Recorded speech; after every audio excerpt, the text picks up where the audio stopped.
बिस्मिल्लाहिर्रहमानिर्रहीम। अस्सलाम वालेकुम स्टूडेंट, आज की वीडियो बहुत इंपॉर्टेंट है। आप लोगों ने इसको ज़्यादा से ज़्यादा शेयर करने हैं। सो हमारा मैसेज यूएचएस और पीएमडीसी के पॉलिसी मेकर तक पहुंचना चाहिए।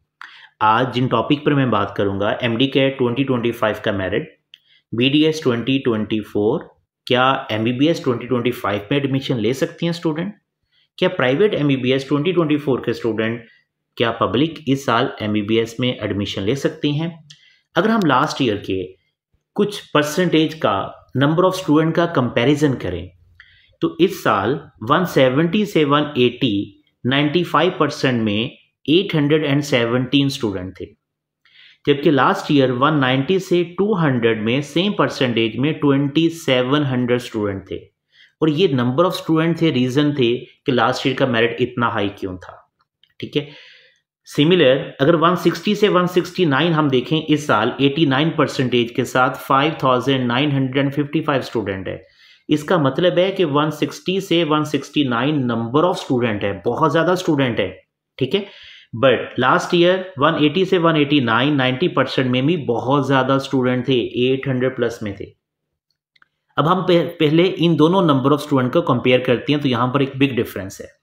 इस साल जिनके 817 स्टूडेंट जो हैं, जिनके नंबर 170 प्लस में है, अगर आप इनका क्लोजिंग मेरिट देखें 800 स्टूडेंट का, तो मेरे मुताबिक वो मेरिट जो बनेगा वो 94.5% के करीब हो सकता है। मीन जो टॉप 800 स्टूडेंट होंगे उनका जो मेरिट होगा वो 94.5% होगा। इसका मतलब है कि टॉप 3 मेडिकल कॉलेज का मेरिट क्लोजिंग तो यही हो रहा होगा 94.5%, इससे ज़्यादा नहीं होने वाला। बट उसके बाद 94 से लेकर 94.5 के दरमियान स्टूडेंट के नंबर बहुत ज़्यादा हैं। वो 24 के भी स्टूडेंट होंगे और 25 के भी स्टूडेंट होंगे। अब हम देखते हैं कि 24 में 94.5% से बिलो कितने स्टूडेंट हो सकते हैं। सो अगर हम last year Fatima Zahra medical university का ये सेकंड मेरिट लिस्ट का जो मेरिट है 94.70 है। ठीक है, अब इस तरह से second last merit DG Khan है, इसका क्लोजिंग मेरिट 94.34 है। इसका मतलब है कि 94.34 से 94.50 में नंबर ऑफ स्टूडेंट है, मोर देन 1000 स्टूडेंट हो सकते हैं। इस तरह से जो लास्ट मेरिट मेडिकल कॉलेज है, नारोवाल मेडिकल कॉलेज, इसका 94.31 था। तो आप इन मेडिकल कॉलेज के डिफरेंस से आपको समझ आ जाएगी कि फातिमा जहरा का 94 था, डीजी खान का 94.34 है। इनके परसेंटेज अगर हम देखें तो जस्ट 0.35% है इनका डिफरेंस। इन दोनों की परसेंट में डिफरेंस ज़्यादा नहीं है। सिमिलर डीजी खान और नारोवाल में डिफरेंस तो और कम हो गया, 0.0334% है। बहुत कम डिफरेंस है डीजी खान और नारोवाल के क्लोजिंग मेरिट में। सो अगर हम देखें कि 94.3 और बीडीएस का जो क्लोजिंग मेरिट था वो 94.2 के करीब था।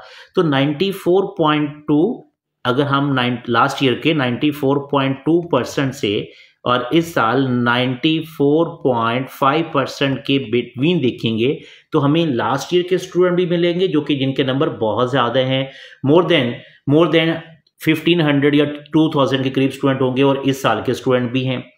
अब ये जो स्टूडेंट है ये मेरिट को इफेक्ट करेंगे। तो अब हमें यहाँ पर अंडरस्टैंड करना है, वो स्टूडेंट जिनका मेरिट 94.5% से ऊपर है वो तो 100% सिक्योर है, उनका तो डेफिनेटली लाहौर में ही एडमिशन होगा। लेकिन जो 94 से 94.5 के दरमियान यहाँ पर नंबर ऑफ स्टूडेंट है।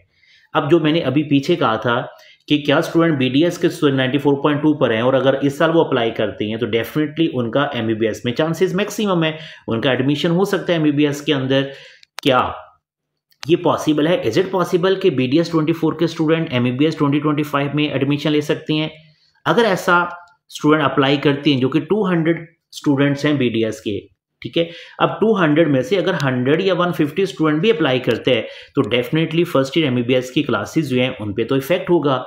तो मेरा नहीं ख्याल कि यूएचएस इन स्टूडेंट को अलाउ करेगा, और यूएचएस की इसके ऊपर कोई पॉलिसी आनी चाहिए कि क्या ये स्टूडेंट अगर अप्लाई करते हैं एडमिशन तो इनका डेफिनेटली इस साल हो जाएगा एमबीबीएस के अंदर, लेकिन यूएचएस को इसके ऊपर सोचना चाहिए कि उनकी इस पर क्या पॉलिसी है।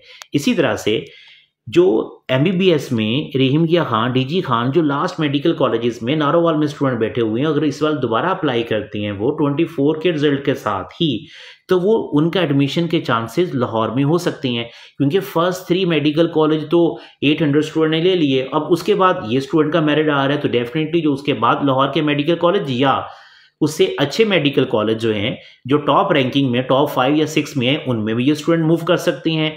तो यहाँ भी हमें सोचना होगा, अगर ऐसा होगा तो फर्स्ट ईयर एमबीबीएस क्लासेस के ऊपर अगेन इफेक्ट होगा, वहाँ नंबर ऑफ स्टूडेंट कम हो रहे होंगे, तो यहाँ भी पॉसिबल नहीं है। इसी तरह से प्राइवेट एमबीबीएस में ज़्यादा से ज़्यादा स्टूडेंट नहीं है, मैक्सिमम हर टॉप 10 कॉलेजेस के अंदर 5 to 10 स्टूडेंट होंगे जो इस मेरिट की रेंज में आ सकते हैं, तो यहाँ पर चांसेस कंपैरेटिवली कम है। लेकिन बीडीएस में और लोअर मेडिकल कॉलेज को अपग्रेड खुद को करने के लिए वहाँ चांसेस जो हैं वो ज़्यादा हैं। तो यूएचएस को इसके ऊपर एक पॉलिसी जो है वो बनानी चाहिए, ताकि इस साल के जो स्टूडेंट है वो इफ़ेक्ट ना हो। वो अगर ऐसा होता है तो डेफिनेटली फर्स्ट ईयर एमबीबीएस की जो क्लासेस हैं प्राइवेट मेडिकल कॉलेज में, उनके नंबर भी इफेक्ट होंगे। और इससे आगे इफेक्ट क्या होगा, ठीक है, वाई वुड डेट हैपन, उसमें नंबर 1 है पॉलिसी, जो पीएमडीसी की पॉलिसी है, जो कि 2023 की ये पॉलिसी है। इस पॉलिसी के अकॉर्डिंग इसका सेक्शन नंबर 17 है, 17 का 4 सेक्शन है। 4 पॉइंट में ये बहुत क्लियर लिखा हुआ है कि जो एमडी कैट का रिजल्ट है वो 3 ईयर्स के लिए वैलिड होता है। तो इसका मतलब लास्ट ईयर का जो रिजल्ट है वो वैलिड है, और अगर आप वेबसाइट पे जाएंगे वहां आपको 23, 24 और 25 तीनों ईयर्स को आप सिलेक्ट कर सकते हैं, ठीक है। वो मैं इसके बाद आपको बताऊंगा कि उसमें तीनों ईयर्स को आप सिलेक्ट कर सकते हैं। जब तीनों ईयर्स को आप सिलेक्ट कर सकते हैं, इसका मतलब है 2024 के स्टूडेंट जो है वो इसमें अप्लाई करेंगे। मेरा ख्याल है कि पीएमडीसी को भी और यूएचएस को सोचना चाहिए कि एमडी कैट के पेपर का लेवल हर साल एक जैसा नहीं होता, डिफिकल्टी लेवल, तो इनको एमडी कैट के पेपर की वैलिडिटी 1 साल होनी चाहिए, ताकि जो फ्रेशर स्टूडेंट है जो मेहनत करके यहाँ पर पहुँचते हैं वो इफेक्ट ना हो, और हर साल उस साल का एमडी कैट का पेपर ही मेरिट को डिसाइड कर रहा हो कि मेरिट हाई होगा या लो होगा। सो इफ दैट हैपन्स तो फिर क्या होगा, डेफिनेटली मेरिट जो है वो हाई होगा। इस साल भी मेरिट 94% प्लस में जाने के चांसेस हैं, बट मेरा ख्याल है कि 93.5 और 94 की in between he merit decide होगा अगर 2024 के स्टूडेंट को हम लेते हैं। और अगर 24 का रिजल्ट कैंसिल कर देती है पीएमडीसी या यूएचएस इन तमाम चीज़ों को देखकर, तो मेरिट 93 से भी नीचे फॉल कर सकता है। और अगर ऐसा नहीं करते तो डेफिनेटली 4 to 5 ईयर्स के लिए जो स्टूडेंट इस साल अप्लाई करेंगे, लास्ट ईयर के स्टूडेंट 24 रिजल्ट के साथ, तो उनकी सीट्स जो हैं वो वेकेंट हो जाएंगी और एकेडमिक ईयर का लॉस भी उनका होगा। सो अदर इसका अब सोल्यूशन क्या हो सकता है, इसका सोल्यूशन रिकंसीडर करें पॉलिसी को, या 24 के रिजल्ट को कैंसिल कर दें, और उससे क्या होगा 25 के रिजल्ट के ऊपर ही स्टूडेंट अप्लाई करेंगे, तो डेफिनेटली मेरिट जो होगा वो डाउन हो जाएगा। और या कोई ऐसी अप्रोच लेकर आए जो दोनों स्टूडेंट के लिए हो, रिपीटर्स के लिए भी हो, फ्रेशर के लिए भी